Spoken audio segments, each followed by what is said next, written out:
Hello there. I'm Lorraine Ellen Scott, and it's Tarot After Dark. It's Monday. You're here. You're watching me live, I hope. If not, if you hear me watch it saying this part, you might be watching the replay.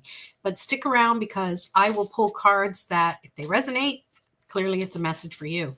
But tonight, I actually want to be a little more specific in our conversation. And I'm really interested in people talking to people who are curious about tarot, who maybe are just on the cusp of learning it, or they've been doing it for a while and don't really have confidence in what they're doing. But it's really about giving yourself that opportunity to let go of listening to that inner critic. All right. So tonight I'm actually going to talk about how to tame your inner critic. So even if this doesn't even have to be tarot related. Okay. But I'm going to base it on that anyways. For me personally, the number one thing was perfection.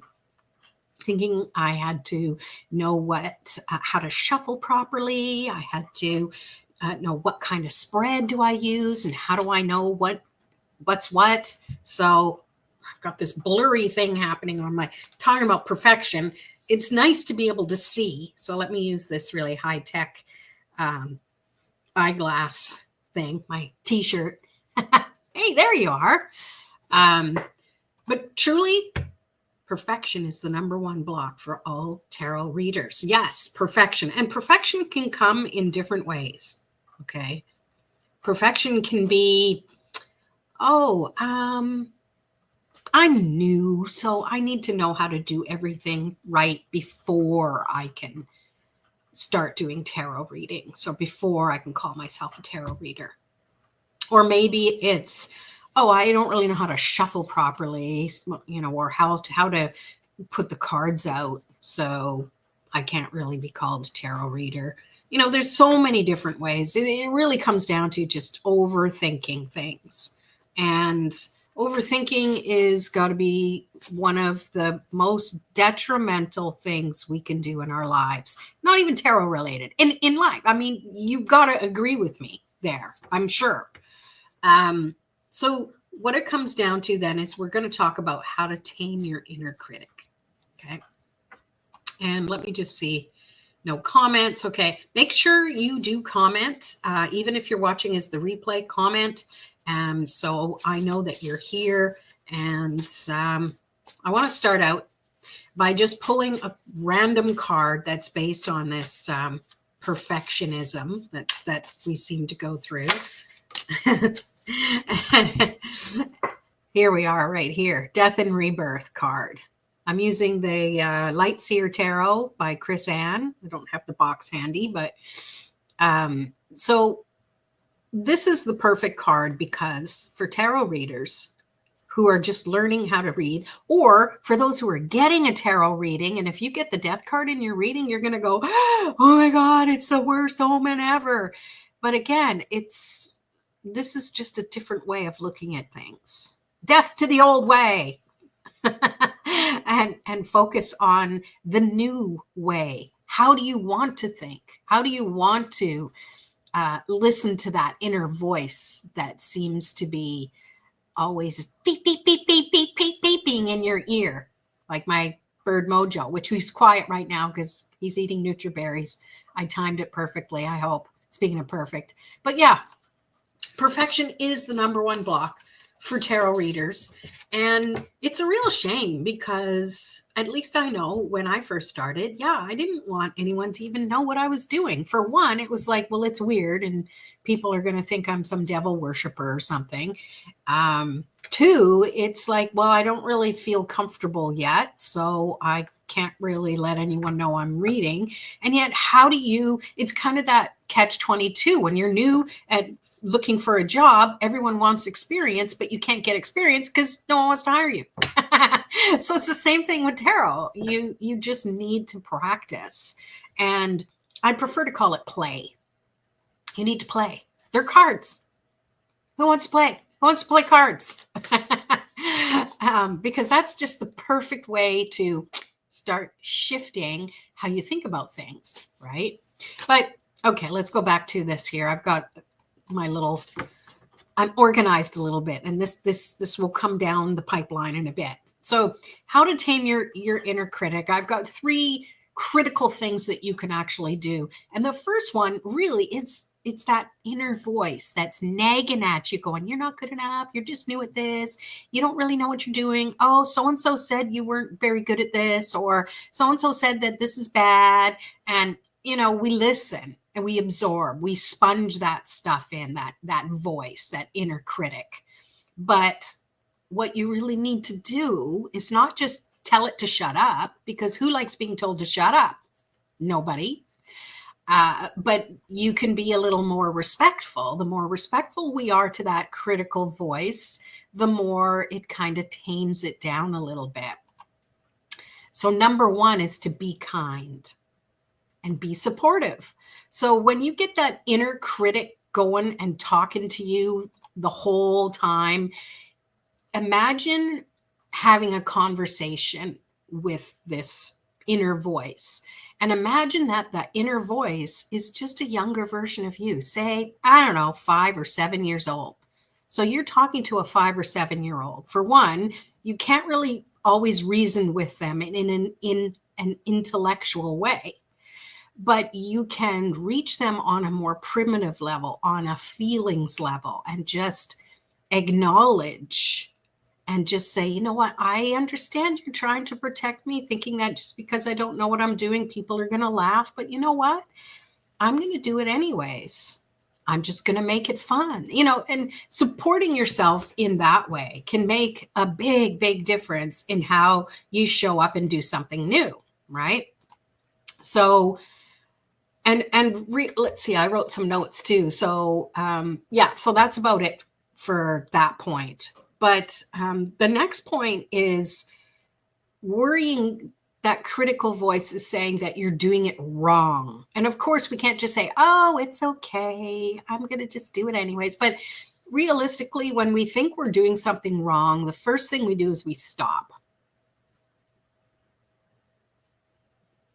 You can't make progress when you're not taking action. The universe rewards action. And of course, you'd be like, well, I don't want to take action if I'm doing it wrong. You have to find a way to start taking smaller steps to just say, is this okay? Is this working out? So that makes a big, big difference. So the second point I want to make is that progress over perfection. Don't get too stuck in the weeds about having to do things perfect. Oh, well, I'm just going to wait until I've practiced, on my own in my closet before I start pulling cards for anybody. And there's a lot more fun in pulling cards for someone and getting that response of, oh, wow, I really needed to hear that today. Or, oh, that's what I was thinking about. And it came up. Like that validation is like gasoline on a fire. Maybe that's not a good analogy right now, but you know what I mean? Like it just boosts you. Okay. It's like a booster rocket. All right. Catch ya? Hey, you did get me live. You did. So progress over perfection is such best advice I've ever received. And the best advice I can give is just keep going. The universe rewards action takers. And it's not until you start taking action is that you really start to realize that you're learning a little bit more. You're practicing pulling your cards, and maybe you're looking at the book to discover if what you're thinking it's about has a little bit of validity to it. So that's a key way of doing it for sure. And by the way, you can ask questions if you're here live. Obviously, you can ask questions if you're going to watch the replay too, and I'll pop in and answer.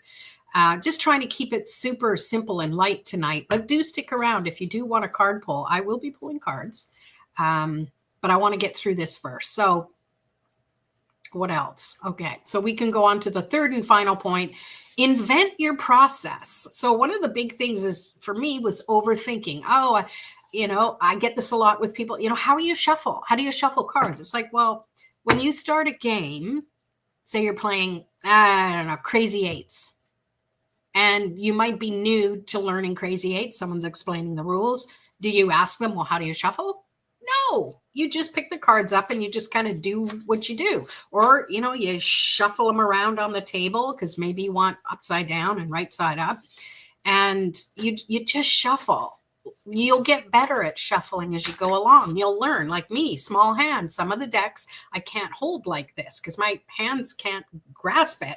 So I've got to hold them this way. I learned. It took me, I'm already 4 years into being more professionally based in my readings. Just turn it half a turn and shuffle your cards that way. You can find all sorts of ways. Of course, you see some of the people who are on YouTube and you're like, wow, they can shuffle like they're in Vegas. They're a professional poker player. And that's always fun. You break the deck up and let me see if I can do it. I got tiny hands. So, and then you shuffle like that. And then you stick them all together, which is, it's kind of fun, but at the same time, it's not necessary. I think for me, the key with shuffling isn't how you do it. It's what you're thinking about while you do it. Because now you're putting that magical ingredient of intention into the shuffling. So if you're doing a card reading for somebody, you're thinking about them. You're thinking about the question. Maybe you're rewording the question in your mind. Maybe you're thinking about the particular card position you're going to place it in. The key is to not be thinking about, I wonder if I'm shuffling right, and more about what does the universe need to tell me right now? And let's see what the universe needs to tell me. Okay, I got way too many. I'm going to take the first card. Is the Page of Cups, which is perfect. Thank you, universe. Because it's showing you that perception is everything. What is your progress? You do what you need to do to move forward. So love what you do. Love learning. Page is about more youthful energy. It's about being in that, what's the word I'm looking for? Apprentice energy, allowing things to be a little more whimsical. Take it easy. Don't be so serious. There's comments. Hey, hello. Good to see you. Thanks for being here. I learned it from you. Small hands here. Yeah, I know. And it was kind of frustrating because I didn't want to shuffle like a kindergartner, and yet here I am, kindergarten hands. Hi. So invent your process. So that's up to you, and that will come with time. That's like the first part is progress, or the second part is progress over perfection, right? As you continue, you start to create your own way of doing things. And it's kind of cool because it's less about being a one-size-fits-all reader for other people, and it's more about doing things in a way that makes you unique. If we all did everything the same way, it'd be pretty boring. It might look good. Everyone's lined up. Everyone's wearing the same, whatevers. But really, you learn to do things in your own way. You learn to interpret the cards in your own way. You've created your own process. And that's why there's so many readers out there. And it's great because there's readers for everybody. There's people who are more focused on the traditional way of doing tarot. There's people who do it more using their intuition. That's how I do it. That's how I teach it. That's how I help you unfold how intuition works through you. That's also something that my friend Raphael and I do in our intuitive group we do on Wednesdays. So it's really, really important to remember that it's play, it's practice. All right. It's playing with cards. You don't have to take it so seriously. And there might be some tarot readers out there who feel a lot different than I do. And you know what? That's fantastic. Good for them. This is how I do it, and I'm going to do it my own way because I've invented my own process. And those who resonate with it will flock to me in droves. So your next question might be, do you do private readings? Yes, actually I do. I do in person, but I mostly do online because it's just easier. And yeah, you can always reach out, DM me or something if you want to find out more. I am not super expensive, and I like it that way because I think it needs to be able to reach a lot of people. It's my own process. So anyways, that's me getting off of my podium, let's say, and bringing it down to whoever's here and would like a card pull. Let me know in the comments. I'm going to start by pulling for the collective. This is for those of you who are watching as the replay. I want it to feel a little more interactive for you. So again, asking the question, how do you shuffle? How do you pick cards? I get jumpers all the time. That's mostly how when I shuffle, I get cards that jump out. And I love that.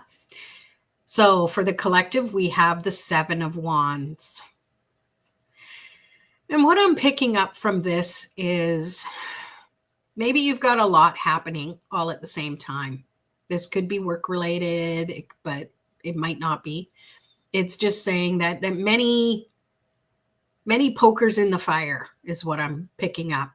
And it's really speaking about being mindful with each thing that you're doing. You can't do a good job if you're juggling a bunch of different thoughts about a bunch of different things.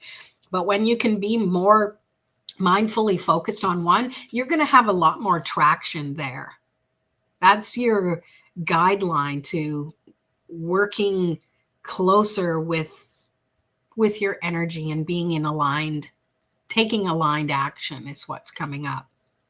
Because with the Seven of Wands, the next one that comes is the Eight of Wands. And in traditional tarot imagery, all 8 of the wands are focused in the same direction. And I think this Seven of Wands is actually leading you there. But it's saying you have to be discerning. You have to create that bubble of energy around you that allows you to focus. And then you can pick one wand at a time and decide from there how to move forward. So that's a collective. Let's see. Tammy would like a card. All right. Let's pull a card for Tammy. Do you have anything specific you want to ask, or should we just keep it on this subject and see what comes up? I'll give you a moment to do that. I'm going to take a little slurp.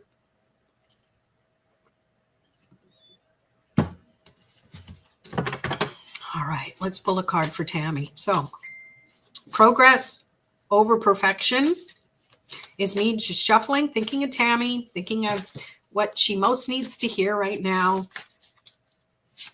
And like I said, how I do it, the cards just usually flop out. But there's occasional where I could be shuffling for half an hour and a card doesn't fall. I'm not going to do that. I would just stop and pick a card. Pick from the top, pick from the middle, pick from the bottom. It really doesn't matter. They're face down. You don't know which one's which. You can never pull the wrong card. It's always the right card. It's always the right card. Okay, general for you, Tammy. All right. Okay. So you have the Nine of Pentacles. So what you've been working on, things are starting to come to come to completion. I got lots of pokers in the fire. There you go.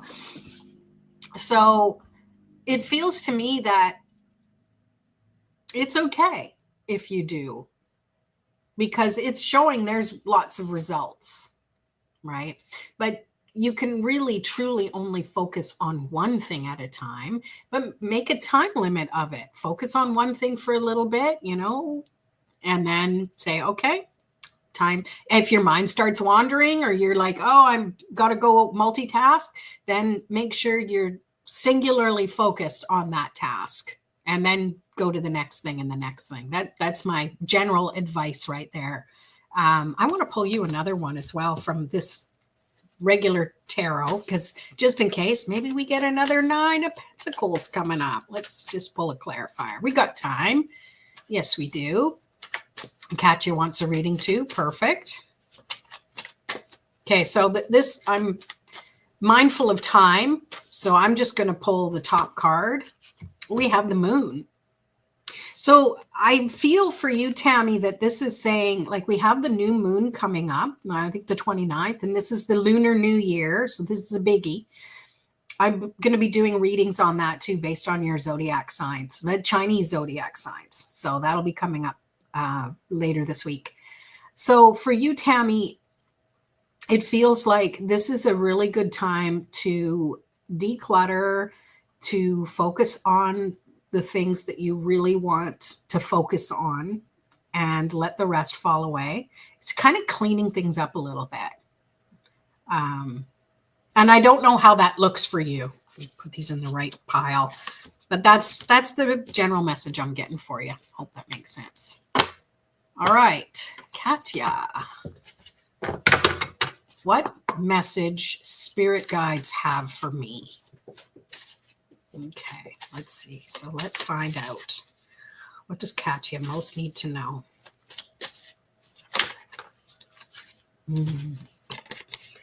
Somewhere over the rainbow. So you have the 10 of Cups. The message is you're doing it already. And you kind of know you are. So I think it's your guides being cheeky here, going more of the same. Life's going to do life. There's the ups and the downs, but for the most part, it really feels like you are in sync with everything you want to do.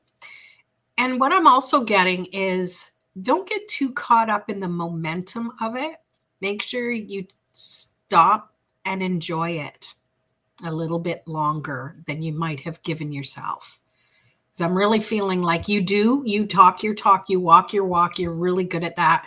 But it almost feels like there could be a little more time. And I'm going to pull you a clarifier too, because, there's only a couple people live. So I'll pull from this deck just to see what else needs to come.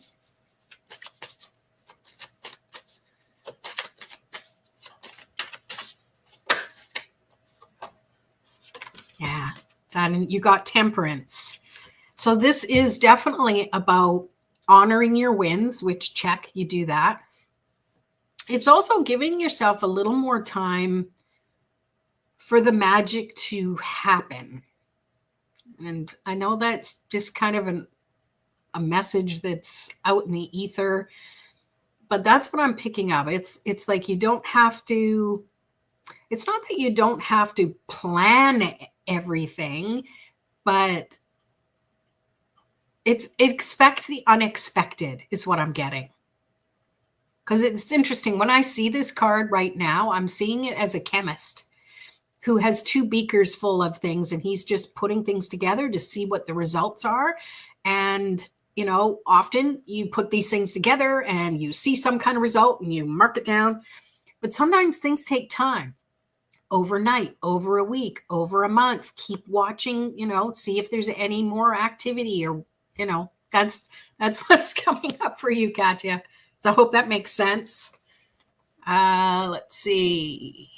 Tammy. Yes, it does. Thank you. I've got piles of stuff to organize. Yeah, I hear you. But I think the message for you, Tammy, is that enjoy it, make it fun, and it will happen because this is the perfect time to do all of that stuff. This Lunar New Year coming up, perfect time. Perfect time. And Katja says, the time, yes, need more white space in my calendar. Yes, you will get it. You will get it. Also my motto, receiving without need of earning. Yes, I love that.